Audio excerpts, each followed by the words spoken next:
Welcome to How to Love Forever. In this episode, we go to Hollywood. To be more specific, we get intimate with Hollywood. Ooh, we learn all about how the film industry is evolving around its creation and portrayal of intimacy in movies and TV. And we get a behind-the-scenes peek in our conversation with a real-life intimacy coordinator in the film industry. Hooray for Hollywood! Even the part that's in Vancouver, Canada. All coming up right now.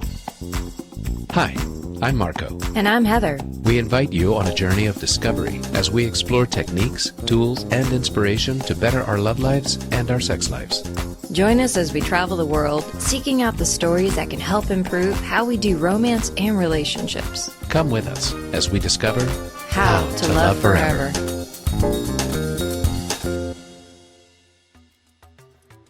Hi, love bunnies. Welcome to today's episode of How to Love Forever, where we boldly explore love, relationships, and sexuality. I'm Heather. And I'm former child actor and international film sensation, Marco. Oh, Marco, thank you so much for gracing us with your august presence. I'm just here for the love scenes, baby. Okay. Speaking of which, we also had the privilege of conversing with Megan Gilron, an intimacy coordinator for the film industry based in Vancouver.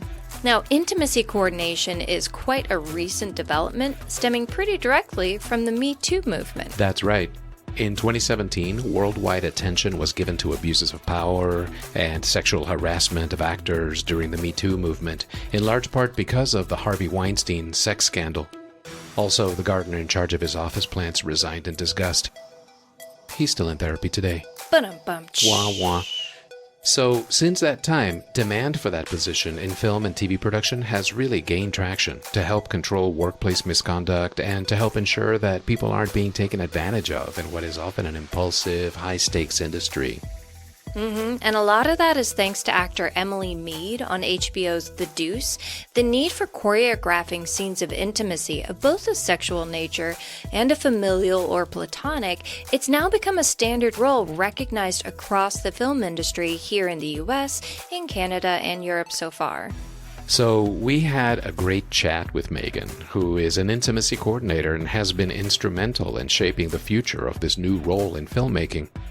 She had so many interesting thoughts to share on the past and future of the film industry and how these changes might be reflected in our own relationship to the stories we see on the silver screen.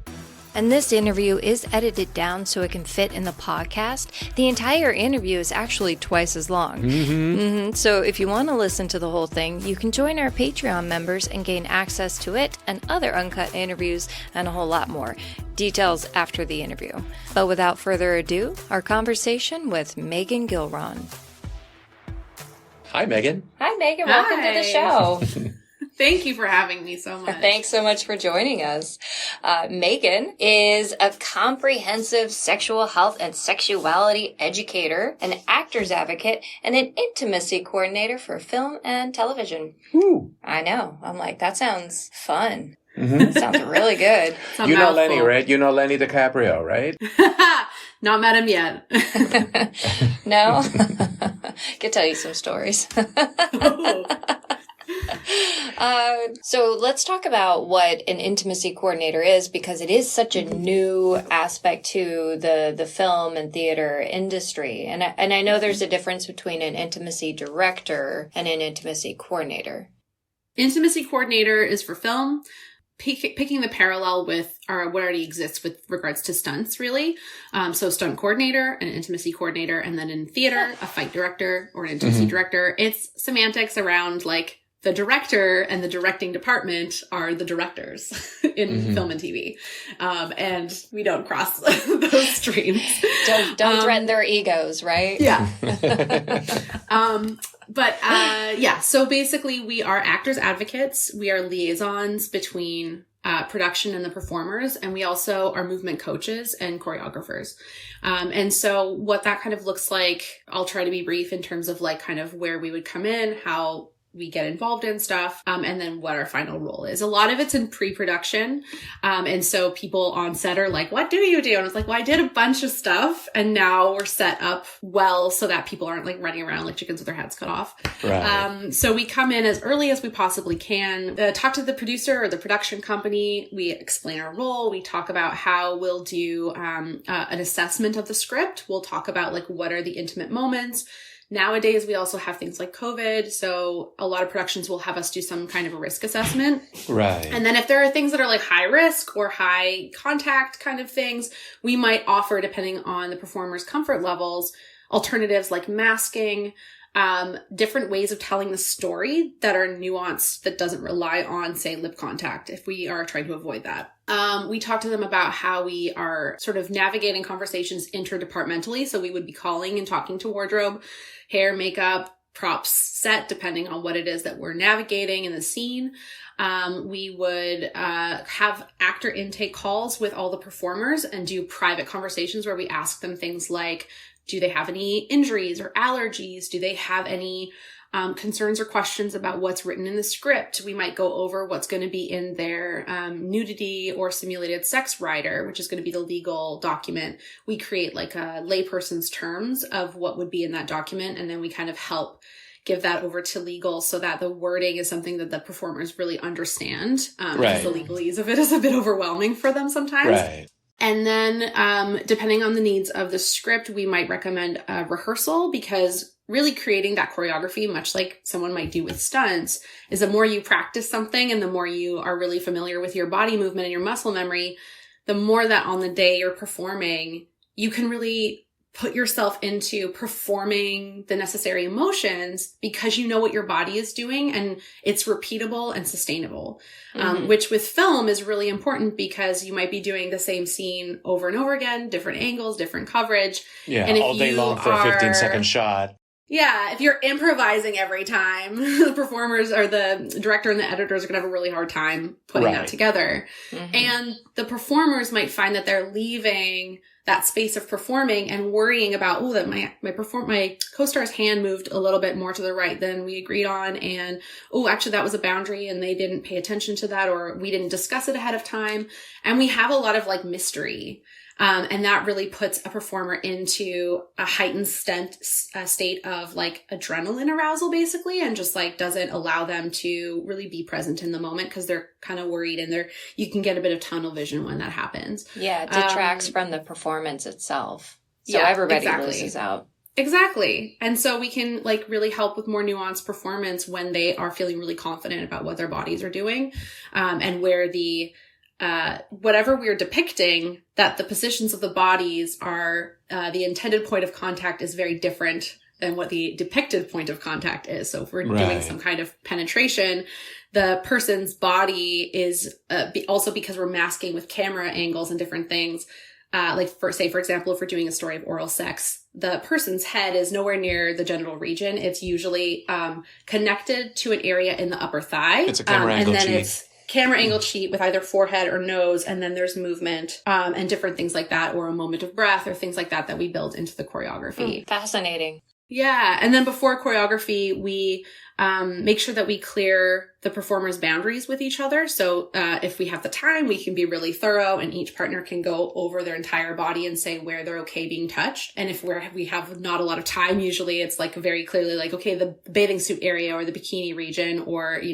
the buttocks is off limits, the genital region is off limits, and the chest is off limits. Like whatever it is that's the perimeters of the show and of the network, as well as the boundaries of the performer. And we create also some tools around closure. So can you tell our listeners what the 5 pillars of intimacy, coordination, and choreography are? You bet. And I'm not going to get them in the right order, but I'll try. It's consent. So making sure that there's consent every which way, and kind of making sure there's a lot of conversation around consent. Context of the show, context of, the relationship that the characters are building, the story, the set, all of that kind of stuff. Choreography, and oh gosh, I always forget the second last one.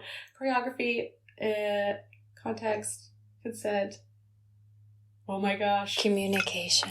I always thank you, communication. So I was like, it's. I was think going to say forget condoms, but I mean, I'm new here. I always forget that one because it's actually connected to all of them. So I never think that I'm missing it because it's always in It's there. like the underlying feature, right? Yeah, you can't. I mean, you can't have context, and you can't have consent, and you can't have choreography without communication. So Right. of course it makes sense that it's part of there, but I always forget it because it's connecting them all.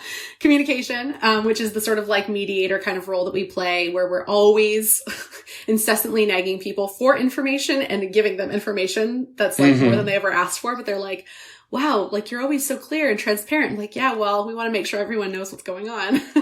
And then closure, which is around creating the container. I mean, I'd say closure and boundaries are similar things, but I think closure, you know, like we slated at the beginning of this, creating a slating for a performer to create that boundary between them as themselves and them as the character. A little mnemonic ritual trigger to help you sort of, I don't know, Exactly. maybe in a case like this, like reduce the amount of emotional trauma that you might feel, say, for example, a sexual attack scene, that kind of situation. Whenever you slate out, you're like back to yourselves. You, as two actors, can like hug it out, go get coffee, and then do it again, right? Something like that.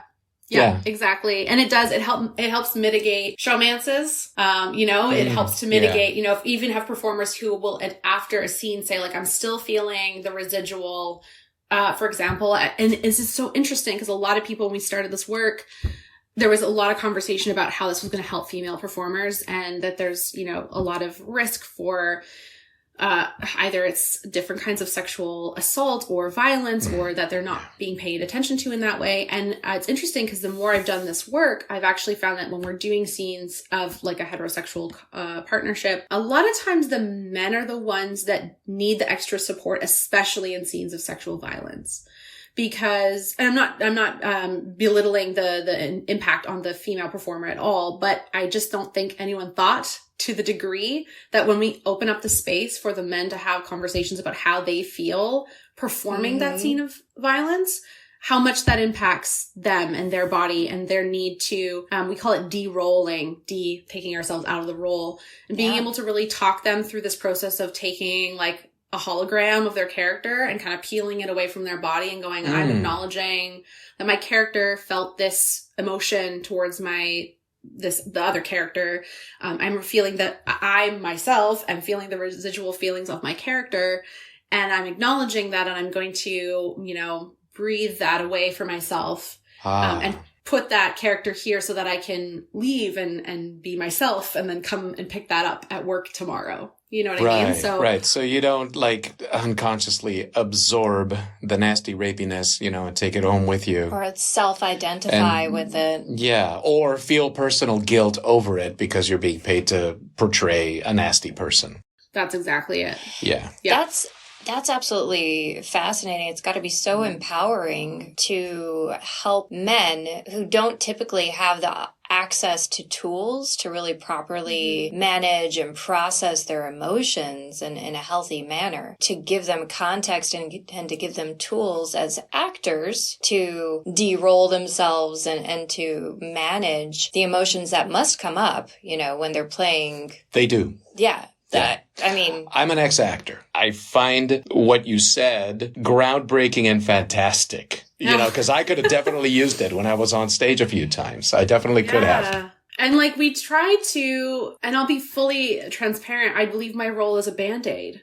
I do not believe that this role is like the thing that will fix everything, because if I'm one person or I'm work with my team, that's another point, is that it's something that, again, is different between some of the organizations in the States, but there's been a thing about like having one intimacy coordinator on a show. No other department in film works with one person. One. Teamwork makes the dream work. Having multiple people to see different angles on things. But also like having more people on set means we can look out for our crew. I've had ADs come to me shaking in tears for varying reasons of things happening on set.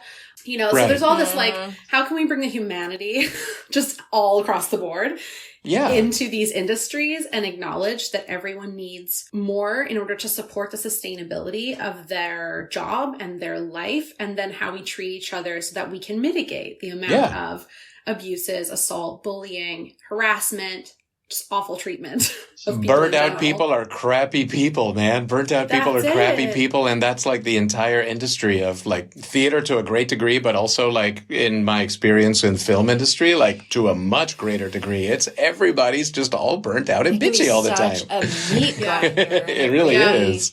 Really pushes people to like unhealthy dynamics and habits. Can be. Yeah. Pushes. I'm not saying forces, but definitely. And I recognize my privilege as this role because I don't work like on my busiest weeks or busiest times of the year. I might be working 4 days a week and different amounts of hours during the day. And I come in and people kind of spark up like, oh, there's fresh energy. There's someone who's not like totally burnt out on set, kind of shifting the energy. And so it seems small to have a couple people who have that sturdy support for everyone else. That's I know right now when I go to set, no one else is in that state. Right. Yeah. To do any of this stuff. Yep. Yes. So we've been bringing that awareness. There's a lot of producers and directors that after they get what we're doing and why we're there, I just see like more of a shift and more of like aha moment, awareness of like, oh, if we take the time, if we prep well, if we rehearse, we're not going to be spending 4 hours doing that sex scene, and people are going to be, a lot of performers either are resistant and they, a lot of times, because of their need for protecting themselves, they might actually say like, oh, my character wouldn't do that. Or I don't know, my character needs more. And really they're using the voice of their character to put their boundaries in place of going, actually, no, I'm not comfortable with that, but I don't want to be seen as someone difficult to work with. Right. So they've utilized like this really interesting loophole to sort of get people to pay attention to what their needs are. Yeah, absolutely. So would you say that from your experience, being able to integrate an intimacy coordinator on set actually helps to create a much better product and perhaps a more efficiently filmed one? I do.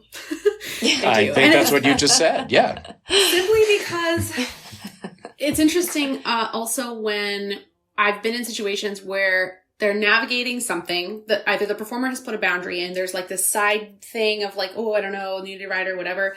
And then the writers and the director are kind of standing around pontificating, like, how do we change this language? How do we change this angle? And because we're dealing with a moment of intimacy, they wouldn't have considered that we have skills around choreography or like a beat or a moment of breath or an eye contact that can tell a very enriched story, that they're trying to like logic their way into a solution instead of the skills that we offer, which is around the awareness of the body, the awareness of the breath, the awareness of what are the things that create connection. Tony Asina, who is one of the kind of original creators of a lot of the pedagogy of like IDI and some of the movement stuff, was one of the more prevalent activities and exercises that we would learn is this instant chemistry, where two people stand across from each other and it's just eye contact and breath. Right. And you create this like, if you ever witness it or you try it yourselves, you can just stand facing your partner. First, there's like the giggles. You gotta get the giggles out. Then there's the like exploration of your scene partner's face with your eyes. And then we might give a direction like, okay, breath is in the shoulders, or the breath is now like lower in the stomach. And we just add small little directions. Oh, then there's a little tweak in the one hand as though the person was going to go reach up and touch the other person's face, but they can't. Something about it is stopping them from doing, and give them these small little things and then have the people, the audience watch and go like, what is the story that is happening here? And it's not that the two people have to act the feelings, right? Because that also builds trauma into our bodies, whether we know it or not. When we're acting and we're relying on our true emotion, I have to think about that sad thing to make myself cry, versus the next time I cry, I'm going to like pay attention to what my body is doing. And I'm just going to replicate that in my body. I'm going to change the breath. I'm going to make a sound that comes from a particular area. And then I'm going to be able to recreate the image, because the audience only cares about what they see. They don't know what you're feeling or thinking. It's a much better thing for the actor themselves to pantomime it instead of incorporate it into their psyche. Emotional psyche. Yeah. Mm-hmm. Yeah. And it helps if we're missing chemistry and we can just actually tweak those moments of like a breath choreography or that movement choreography. Mm-hmm. We can make chemistry. Oh, absolutely. Or we have people who are like fighting, or we have people who are, not feeling the feeling at all. how do we, tweak that? Or how do we make sure if two people are having a fight in real life, and then we have to have them, not be so resistant to each other, how do we build that trust between the two of them? We might do an exercise like that. Wow. It sounds like you go into a very, intimate, obviously, elements of the actor's experience on set. Mm-hmm. Where you absolutely are trying to take the danger, emotional and physical, out of these scenes that are, extremely intimate in nature. Hence the title. I get it. Mm-hmm. So, that was for the dumb guy in the audience.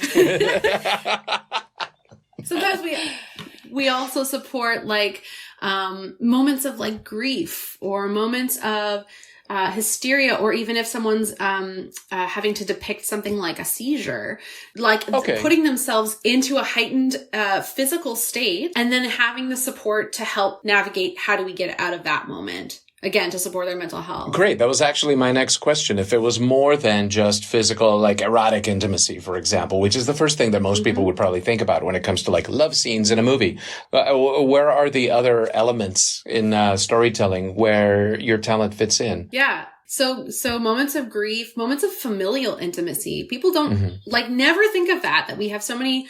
I'm thinking too of movies I enjoy watching that are about a family or about a family dynamic. I'm just thinking because the holidays on The Family Man and The Family Stone and different movies that my family watch around the holidays, and the really intense, kind of fucked up, people get into how families are. Yeah. And that's a very intense place to be and to depict. And then also you have kids involved. So also where's the consent? Yes, there's the consent of the guardian that is bringing that child in to act that day. Right. But we don't often check in with that kid and go are you okay receiving a hug from this actor who's playing your uncle or your father or your mother? How do we make sure that child's consent is also being considered on any given day? Because one day you're in great spirits for whatever reason, and then another day you might not want to do that.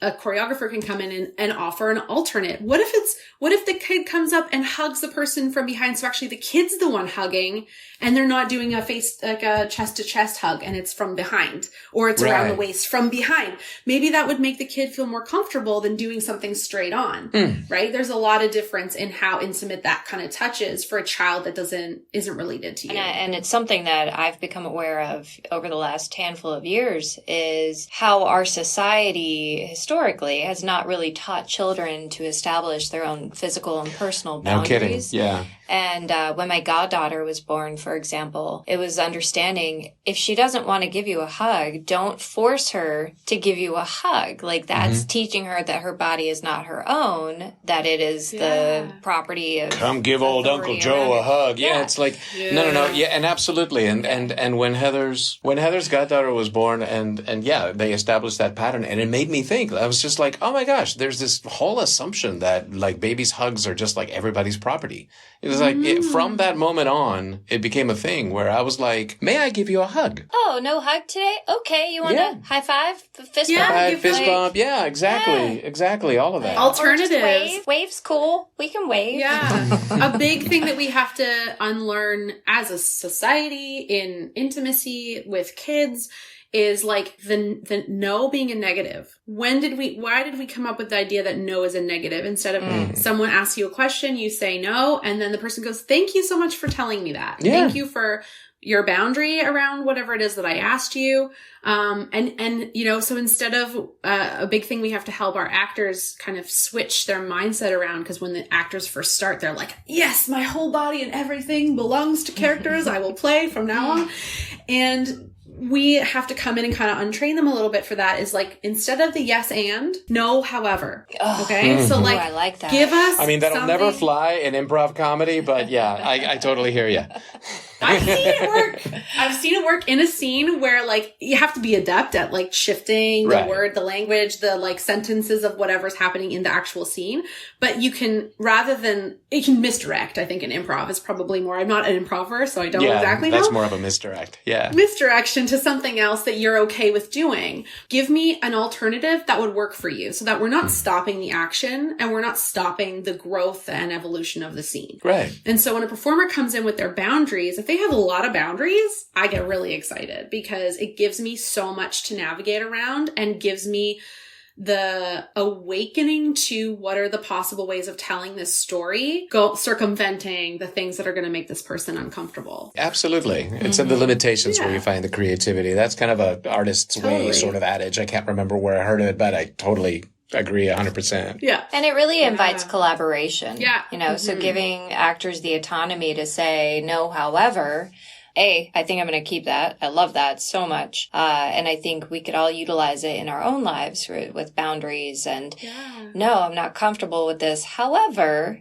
I would be open to XYZ. And then we get to do something better together. It makes a no less scary because I think depending on the power dynamic of the two people involved in a question or answer that would result in a yes or a no. There's a power play there. And you have to think about the person who's going to answer the question and how a yes, they might be pressured into saying the yes, or if they say no, they're thinking about the risk of saying no and how the response is going to be. Right. And if we can also give the language to directors and producers and people who inherently hold those power dynamics, please give your performers or crew open-ended questions or encourage them and say right off the bat, like, I would like to hear your no. I want to support you in hearing a no. But that also means you have to do the inner work so that when someone gives you a no, you don't immediately respond negatively. You say, oh, thank you for saying that. Or thank you for, I'm acknowledging that that's a boundary for you. Let's work around that. So it's kind of everywhere. Like that's why I continue to do, workshops around consent and boundaries in general. There's also some amazing content creators. Someone on Instagram who's also a colleague, an intimacy coordinator, Mia Schachter. They have a podcast called Share the Load on Instagram. It's at Share the Load Pod and Consent Wizard at Consent Wizard. Oh. And like folks like this are getting into the nitty gritty. The Consent Wizard. They're great. So like it's interesting to see different people offer practice so that everyone can start to just have better skills around how to, do boundary negotiations, which again, like it's not from intimacy work. It's from like the BDSM and kink communities. Have you had any sort of influence from that world itself? Definitely. And I can speak to my personal experience because I do practice not so much in COVID, but like I was and I have Didn't stop practice. A lot of people. It's true. It didn't.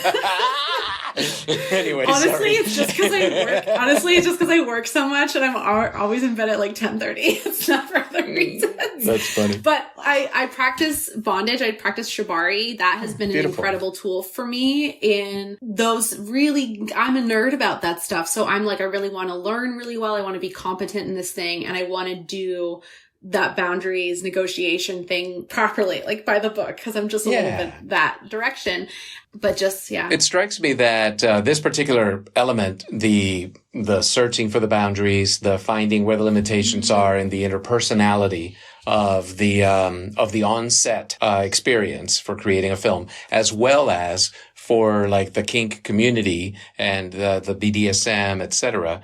The boundary seeking and the boundary celebrating and the creative play within the boundaries seems to me like a fun element to try to bring into the normal relationship structure. I mean, it's another layer of, respect seeking. It's another layer of creating that healthy intimacy in the real world, in real life relationships, not only in bedroom fantasies or in film fantasies.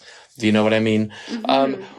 What other elements do you think might be appropriate to try to experiment with in like one's everyday intimate relationships? I think it's really interesting. And I've had some other conversations with other relationship intimacy coaches around ways that we can saturate our relationships with communication without being really pedantic and very I don't have the fancy flowery words for that, but I have set up a little emoji legend so that when I'm looking, it was a friend of mine that posted, this actually Candace Sexual, so throw out to her.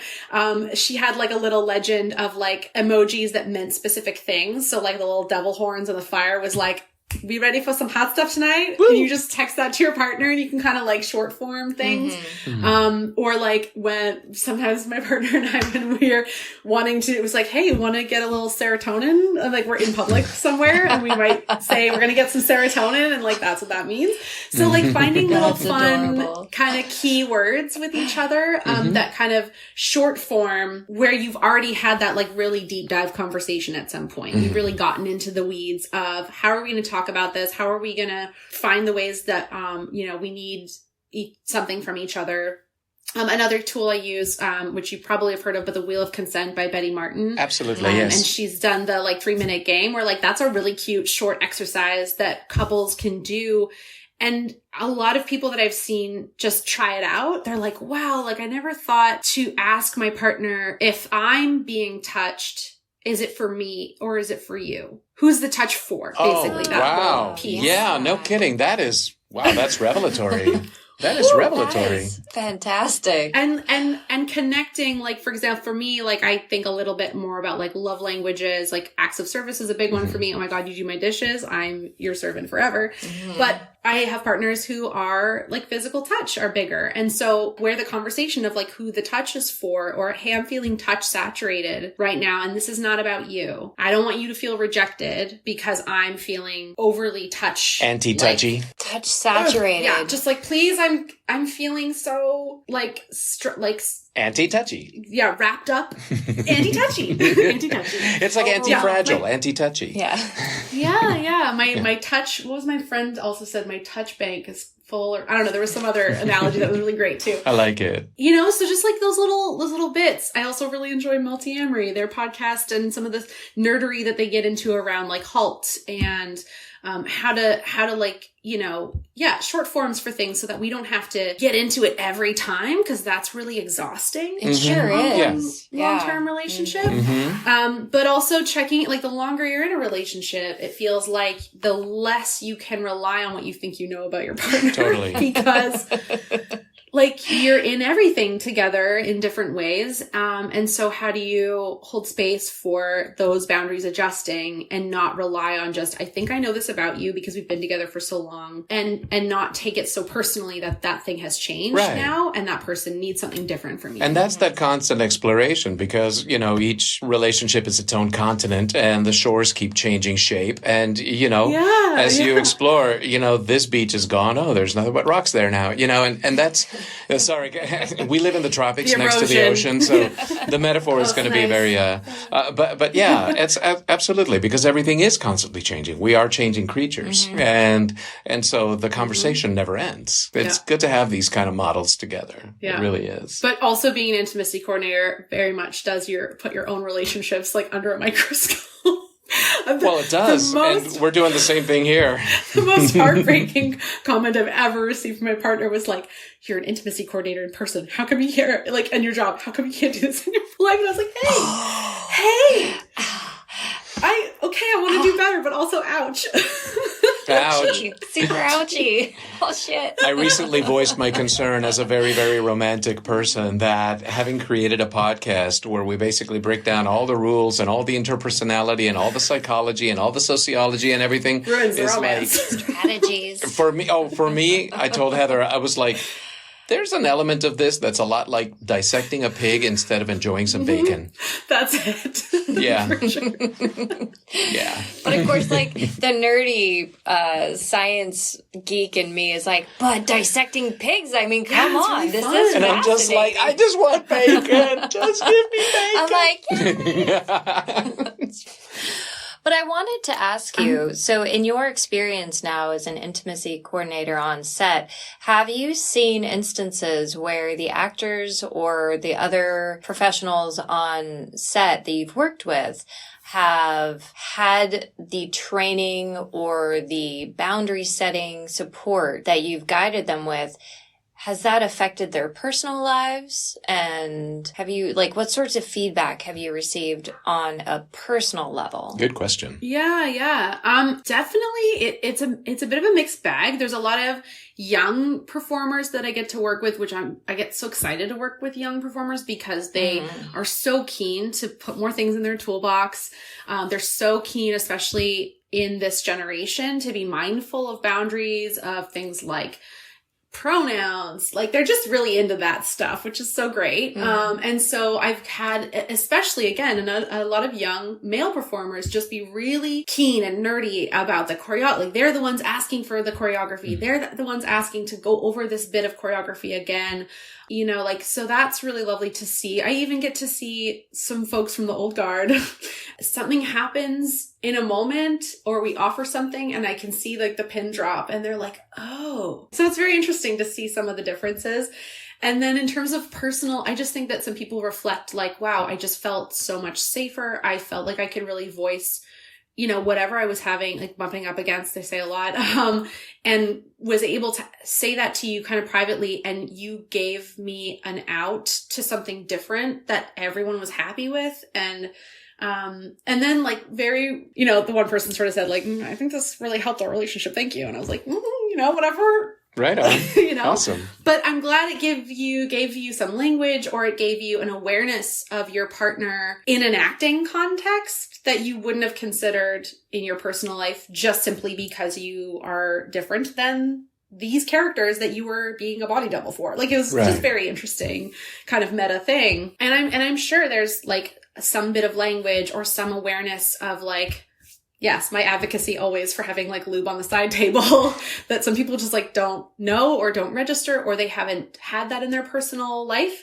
And then they're like, oh, that's new information to me. And thank you for that information. Cause like, sidebar, I like to teach people about sex ed. So if it comes up in conversation around a scene, do with that information what you will. Right. So wait, so in the scenes that you help choreograph, you always advocate to have the lube on the bedside table if they're having like sex. If it's like possible. Ah, that's I wonderful. love helping to choreograph the scenes of gay intimacy and queer intimacy.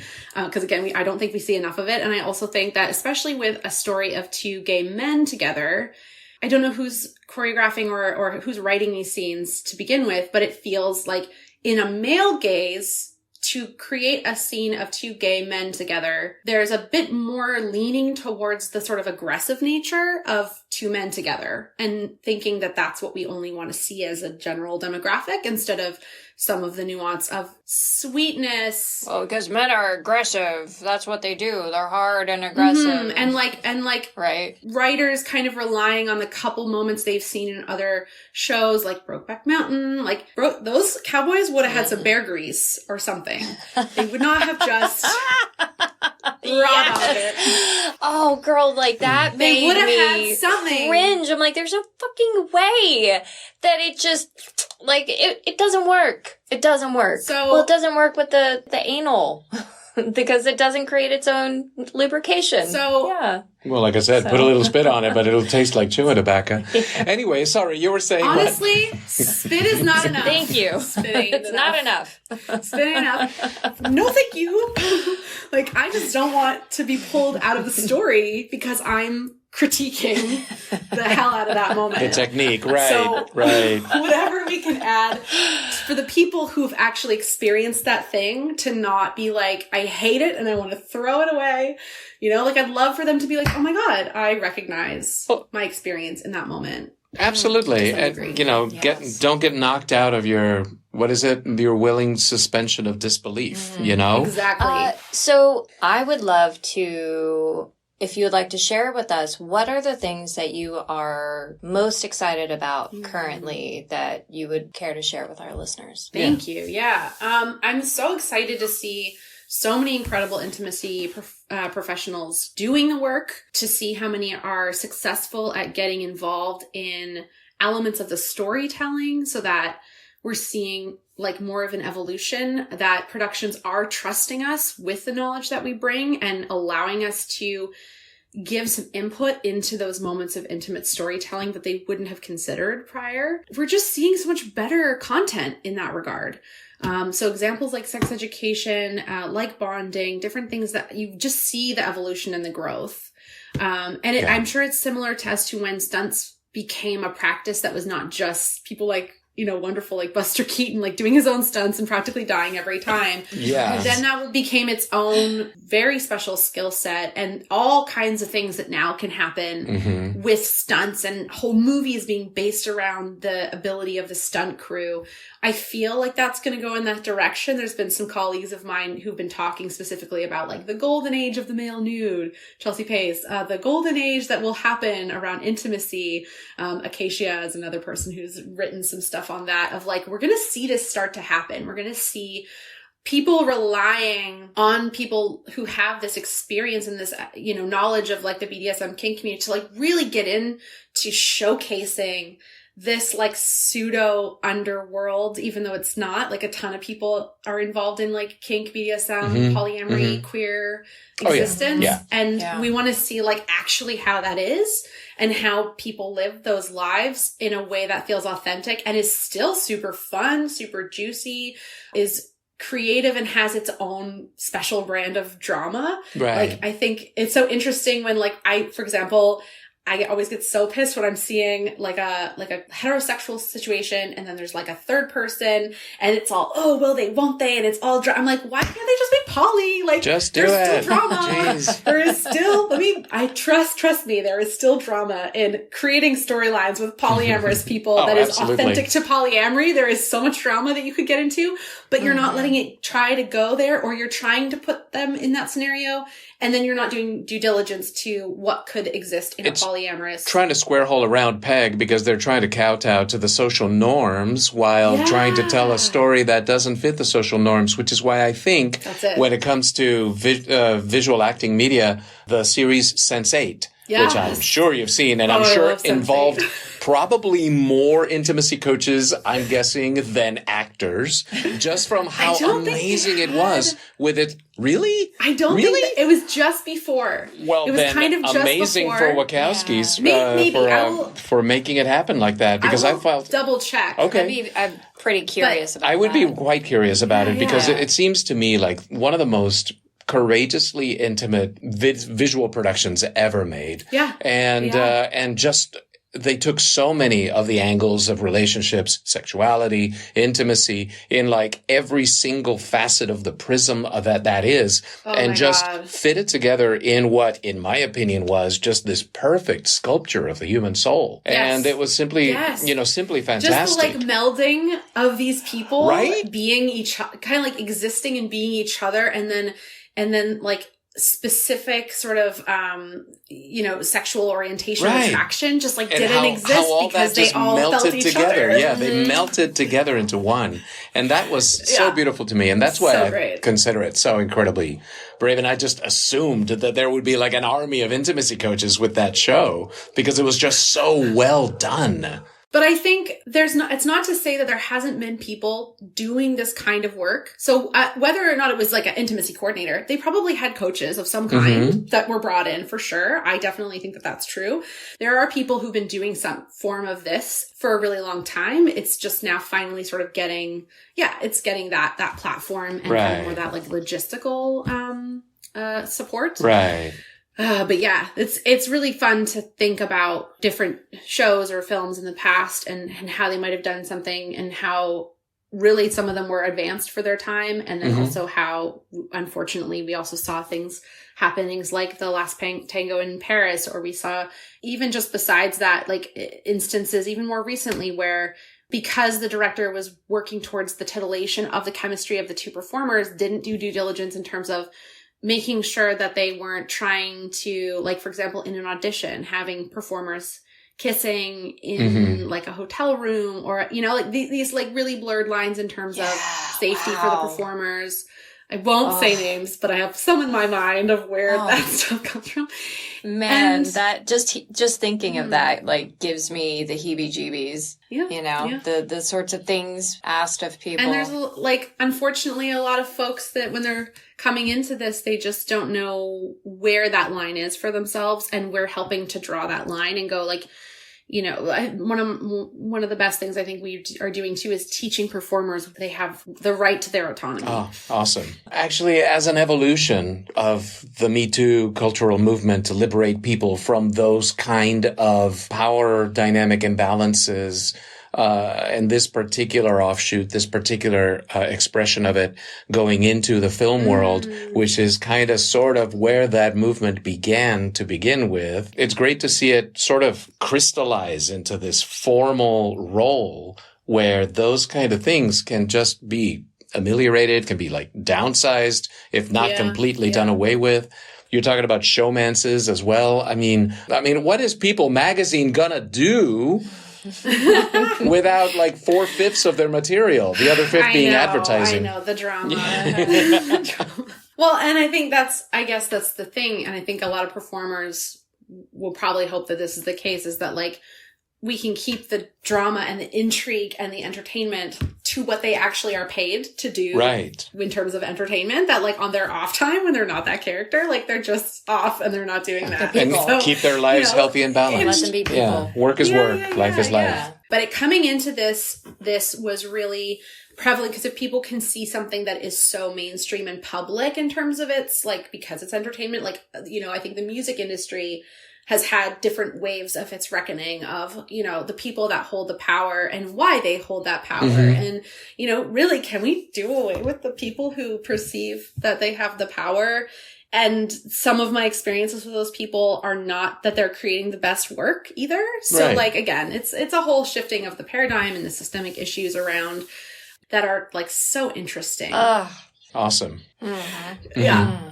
So great. Well, this has been absolutely fascinating. I personally am very excited and inspired by the fact that you're part of this new field and helping to make our film industry and the people who work within it more protected and better able to express themselves and create good art.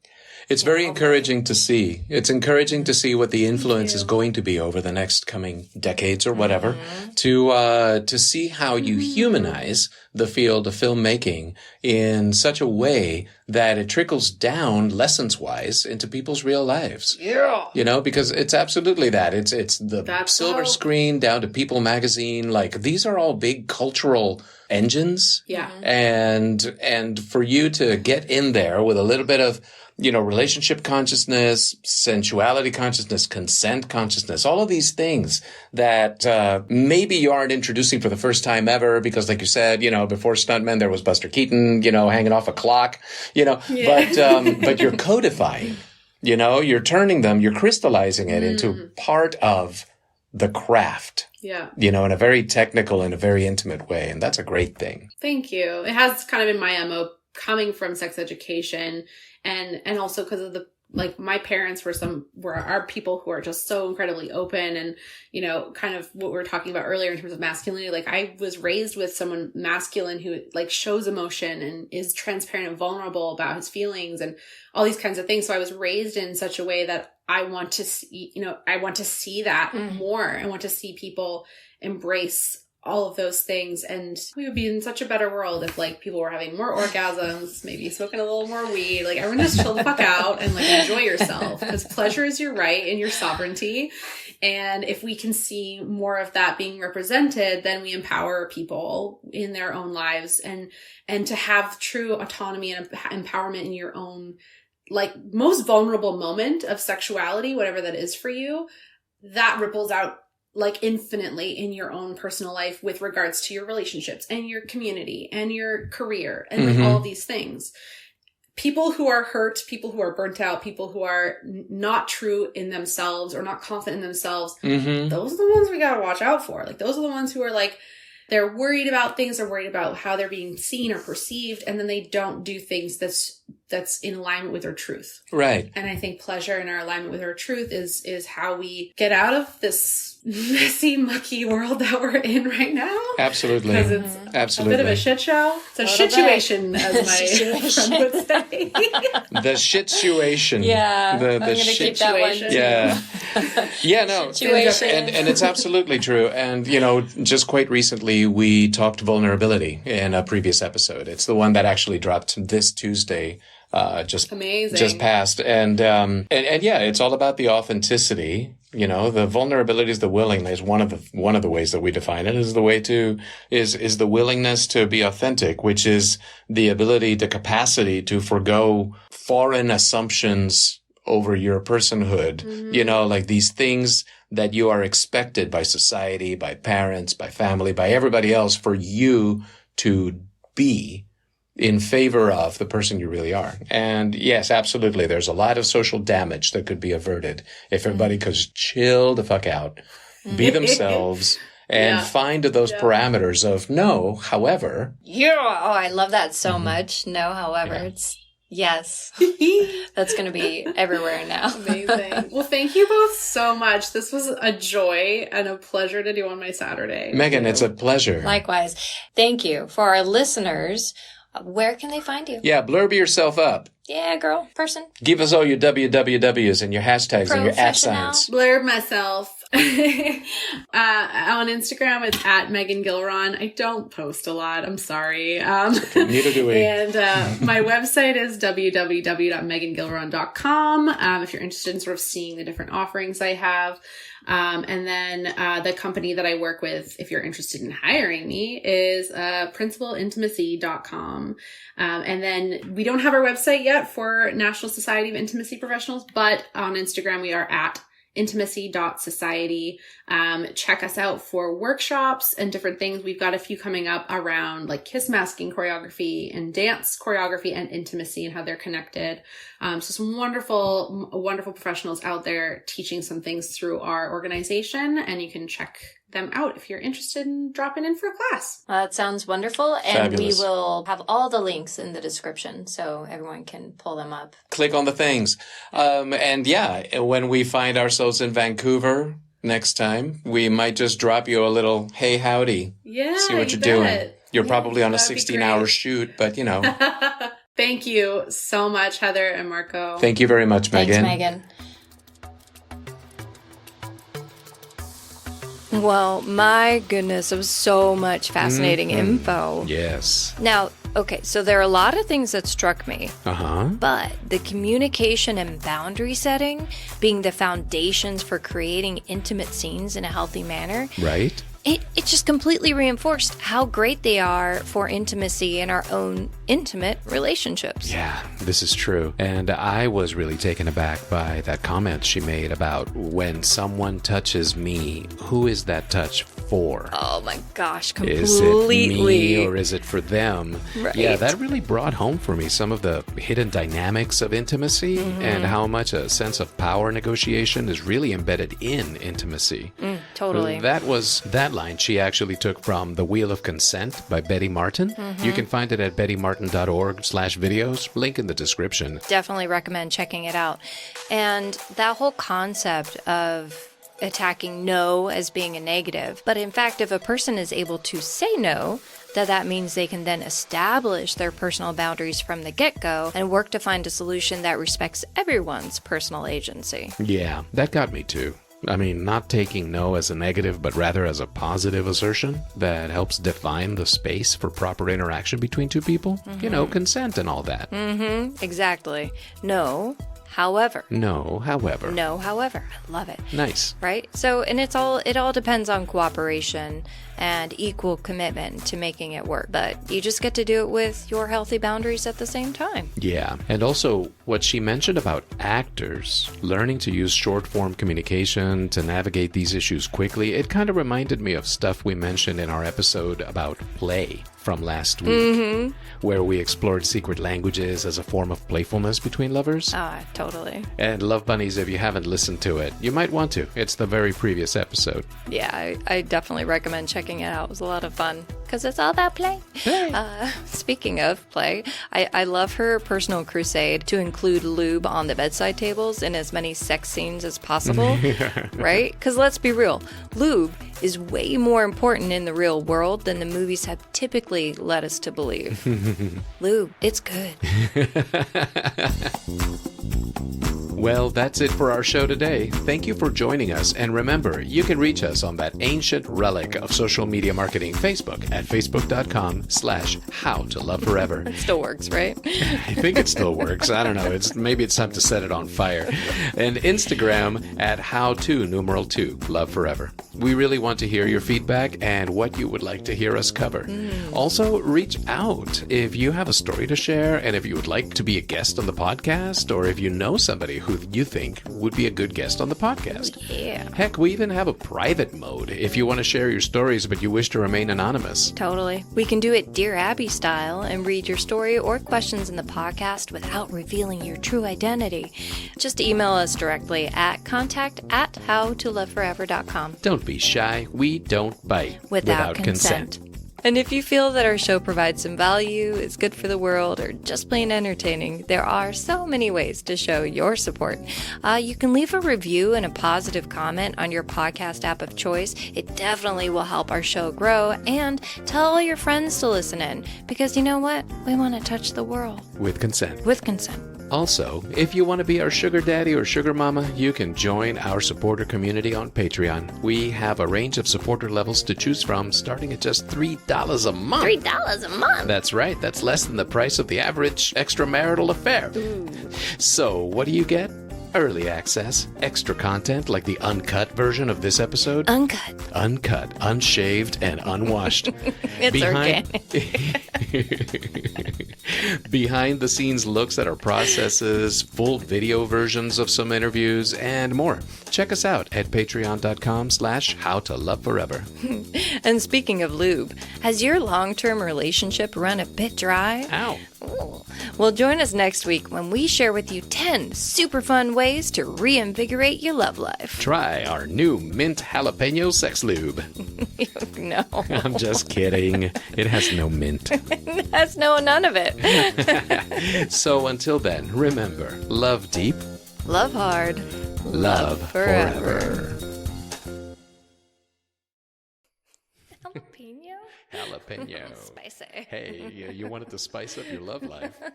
I think there's a market for that. I don't know. It might already be in some lubes. It really might be. We should check it out.